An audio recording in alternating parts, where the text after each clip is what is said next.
This is the Inspection Pro Joe podcast, where we break down everything you need to know to grow a successful home inspection company. Join hosts Joey and Jake as they share insider knowledge and chat with the industry's best on how to take your business to the next level. This program is brought to you by Pair Payments. Welcome back to Inspection Pro Joe, episode 29. Today we have with us Jay Olmstead. Jay is in South Carolina now, but he's originally from Connecticut. And so we think that Jay is going to bring some interesting insights to the table as he operated and sold a home inspection company in the Northeast in Connecticut before then moving on down to South Carolina and starting again.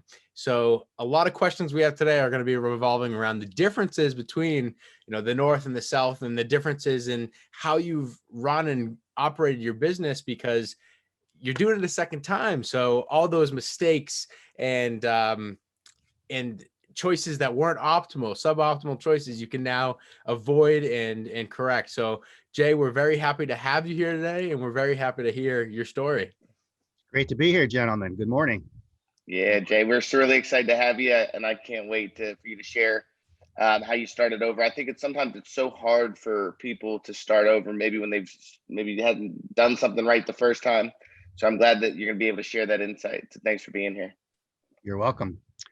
The home inspection business is actually a tough business to get started right from the beginning.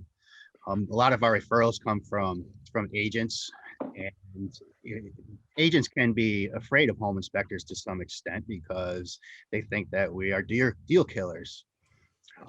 So the key is to really get in with the agents, but how do you do that if they don't know you? Yeah. So you have to have a good plan in place on marketing strategy and hiring strategies and so forth. So when you moved down to South Carolina, what was the first thing you did differently? Was it your marketing strategy, or did you look at your operation and say, all right, maybe it's who I have to hire, or maybe it's services I offer? The first thing I did was take a 6-month break. Smart. You earned it. Right. From there, we came up with a marketing strategy, my wife and we went out to introduce ourselves to realtors. Mm-hmm. I went out to open houses every weekend. I introduced myself. The key is, what are you going to do for them, not what they're going to do for you. Mm-hmm. While I was doing that, my wife was calling offices and scheduling meetings to bring them lunch and basically speak in front of their weekly group meeting. Wow. And that worked out well. The only problem was when COVID hit, they stopped having them for the most part. Yeah.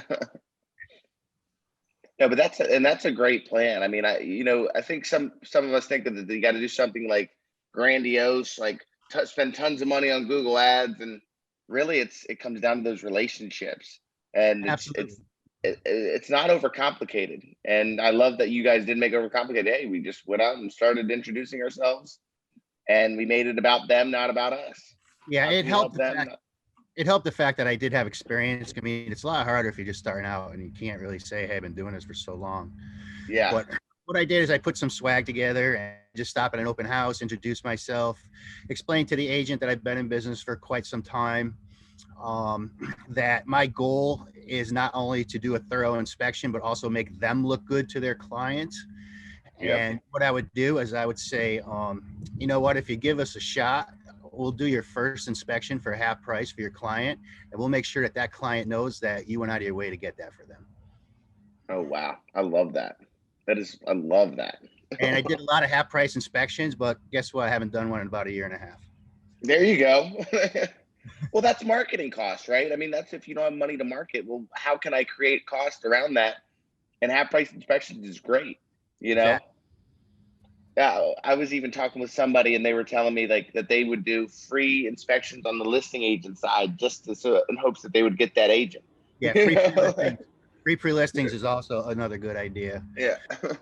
And there's also, you can get involved in a program where you can do a free pre-listing, and then you have a link on a sign outside, and the prospective buyers can actually hit that link and pay for that inspection.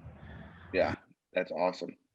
And now, when you're starting out and you're trying to make sure the agent's looking good on that first inspection, how long are you spending at the job site? Are you spending a little more time than you normally would? Or are you still being efficient and being respectful of their time? I'm very efficient. I know a lot of inspectors can take hours and hours on a home. That's not the way I operate. Yeah. I prefer having the client with me, which is going to take a little bit longer, because as I go through the home, I feel I'm doing them a service by educating them on the home. Let them help me side by side on the inspection, ask questions, show them what I'm looking at. That builds a good relationship with the buyer and the agent for that matter. And then the buyers will go back to the agents and tell them that they love their inspector. He was a great guy and he did a thorough job. Yeah. If they're not there, they don't even know I went in the house. Yeah. No, and I love that, because I think, when we're trying to take care of the client and we're trying to take care of the agent, sometimes we feel like we have to be there a lot longer than we really do. And agents really don't want to be at houses that long. Like, everyone's time is valuable. And so it's, we have to make sure we're moving through efficiently while still delivering a great service. Yeah, they don't want to be there all day long. And sometimes they'll complain to me about another inspector that he's taking too long. And I ask, well, what did he do? And about the only answer I got is, I don't know. I don't know. Unorganized. Yeah. So guys, if you're listening, go ahead. You can hold a conversation with the folks around you and still keep working at the same time. Yeah, and for those listening, though, I think that's really important. You have to be efficient on your inspection. That's going to actually help you get business. And if the alternative, if you're there for 5 hours on a normal single family, no one wants to be there that long. You're not making money. You're not making money. Exactly. You want to get in at least 2 inspections a day, and sometimes 3 if that's possible. Yeah, no, that's great. That's awesome. So what are the next challenges that you see coming your way, and how are you going to adjust? What's the next growth move for you, and how are you going to attack that? That's an excellent question. I hired my first inspector down here, the employee inspector, about 3 months ago, and he is just about ready to go out into the field. Awesome. So we're excited about that. And last week I hired my first growth coordinator, who is a young lady that is going to be out there contacting agents, promoting our business. Her job is basically going to be to make 50 phone calls a week to agents and set up 10 appointments to sit down with them briefly with a cup of coffee. I love that. I hope that that is really going to build a business quickly. And I'm looking to bring on my second inspector as soon as possible. Wow. See, I love that. So you've hired the growth coordinator, or you got your first inspector up and running. Now you have the growth coordinator to make sure that you're busy. Right. Are you following some sort of plan, or is that what you've done in the past that's worked? It's not what I've done in the past. I've had a lot of successes and a lot of failures in the past. Hiring people in this business is one of the biggest challenges, to get the right person, because to be successful in business as a home inspector, I always said it's 60% personality and 40% knowledge. If you're the best inspector in the country and you're kind of a jerk, you're not going to get the business. Exactly. I'm sure there's a lot of that. And that's, yeah. And one thing that I'm shocked about is that, the home inspector job is a lot of technical stuff that can be taught. And everyone that comes on the show says that it's about who you hire for their personality and how they interact with the real estate agents and the customers. You can teach the home inspection. And I just think that's so interesting. And because, as you're saying, hiring can be a really expensive mistake, I think it's really interesting to think about it that way and say, hey, you got to be hiring the person because they're a good person that's going to work well. Yeah, when I was up in Connecticut, I did not have good success with hiring people. However, I think this time around, it's going to be great, because the 2 folks I have right now are awesome. And my goal here in Charleston is to build up the business to about 8 inspectors, and within the next 2 years, and then find maybe another market and do the same thing, possibly Columbia, which is the capital of South Carolina.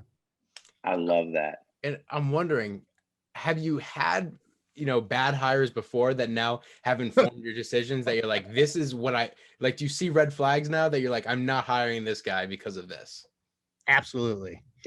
Absolutely. I'm not going to hire anybody that doesn't come out on 5, 6, 7 inspections with me before I hire them. That's part of their interview process. So I want to see how they interact, what knowledge they have, and just make sure you have the right person, because bad side of this business, the dark side, is when people move in, they find something that they think you missed, even though you may not have, because the home inspection is a snapshot of the house and the life of the house. So Yeah. it's only as good for the time you're there, but some people don't understand that, and I feel really bad for people when something goes wrong. Yeah. When something goes wrong, how do you handle it? Even if you don't have, even if you feel like it wasn't your fault per se. The number one thing you want to do when you get a complaint is to contact the buyer as soon as possible.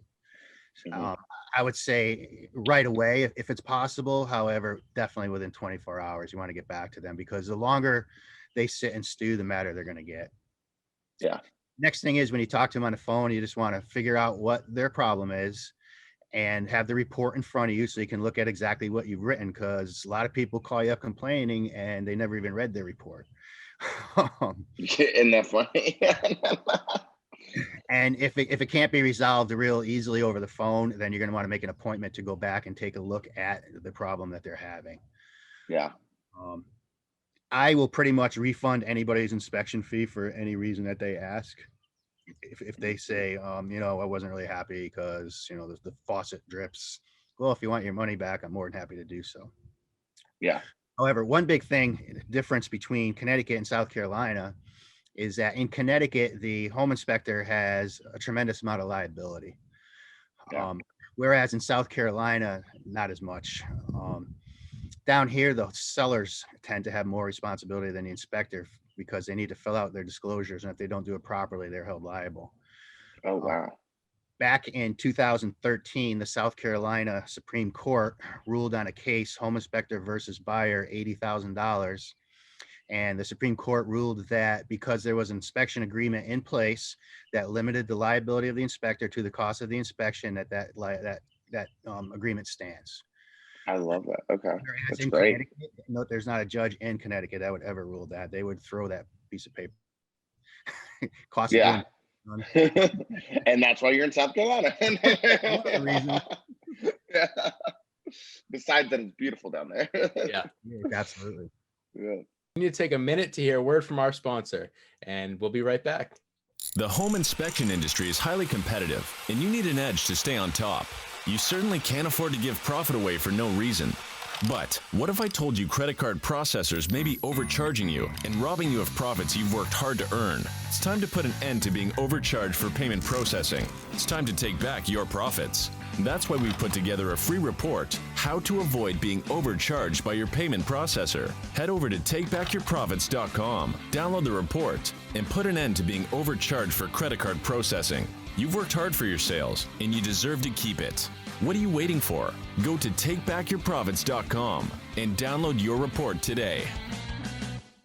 All right, and we're back with Jay. So Jay, there's a few more differences with the North and the South down there, right? Well, the biggest difference is going to be climate when it comes to the type of building that they do and the way they install their plumbing and so forth. When I first came down here and I went out in the backyard and saw the water heater, I was a little shocked. And so are outside. outside. And so are a lot of people that move here from the north. They're not used to plumbing outside. I love that. But up north, most houses are going to have full basements, whereas down here, I haven't found any yet. Down here, we're either on a slab or we're going to be on a crawl space. Oh, wow. Crawl spaces are a little more difficult to inspect and navigate through than a full basement would be. Yeah. What are you using for crawl space inspections? Are you using a bot or? I'm not. I'm just going in with my headlamp and my gear, and a probe and probing the wood, looking at the structure, making sure there's no snakes nearby. Oh my God! Yeah. I was face to face with one not too long ago. It's probably Yeah, I'm glad I'm in Northern Virginia. We don't have we have a little few crawl spaces, but not as many probably as you have down in South Carolina. More Yeah, it's basements and pretty stuff. 50-50 here. Although all Yeah. the new construction, and there's a lot of it, is all on slabs for the most part. Okay. Unless you're near the water, then it's going to be on piers. On piers, okay. Yeah. Wow, that's awesome. And what was the biggest, other than that, what was the biggest difference in, maybe what about the marketing? Was it different getting to the people, or did you kind of use the same technique as up north? I would say we use pretty much the same technique as up north. One of the differences, though, is I think there might have been a little more competition up north as far Okay. as in the inspection business, but that also coincides with the market. Okay.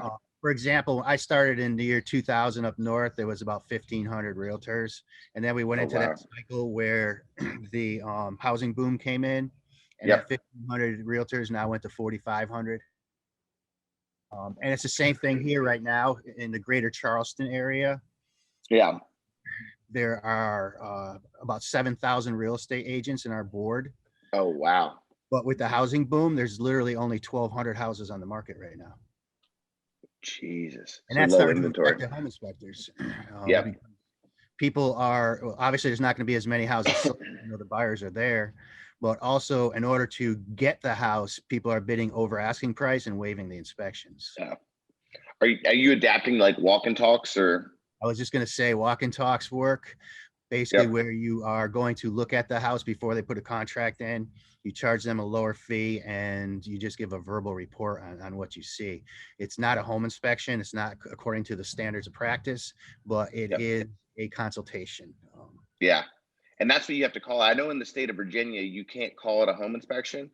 Right. You have to say walk and talk inspection, because it's not, and you just got to be very careful. So make sure that you guys listening, if you're in a market where there's low inventory, you want to do a walk and talk, make sure there's no home inspection in agreements that you're sending out or anything that you're sending out like that, because you could be in trouble, especially if you're a licensed state. You'd be liable for the entire inspection if you don't make it clear what the scope of the inspection is going to be. Yeah. Is that the biggest thing that you've adjusted? Yeah, well, with the exception of hiring my new growth coordinator, I think she's going to make a big difference in gathering a higher percentage of the market for our company. Mm-hmm. Yeah. Oh, and then if we have to, we'll just expand a little further out. We'll go another 10 miles out if we have to. But the buyers are there. All we need is the inventory. Yeah, exactly. Yeah, we're doing this, struggling with the same stuff in Northern Virginia. And I know if we were in places like Florida or Texas, we'd have the opposite problem. Everyone's coming flying in. Right. Oh man, this has been great. I think this episode is going to help people that want to maybe tap into another market, give them the hope that there's nothing really exotic that you have to do other than just do it, and don't be afraid to start over. So Jay, thank you so much for being on here today. We really appreciate it. This has been great. It was a pleasure talking to you guys. Hope to see you again soon. Yeah, absolutely. Thank you very much, Jay. Thank you to our listeners. We really appreciate it. And we'll see you back next week. Thanks for listening to the Inspection Pro Joe podcast. If you haven't subscribed, go ahead and smash that subscribe button. And don't forget to hit the bell so you won't miss our next episode. This episode was produced by Jake Aronson. This has been a Pair Payments production.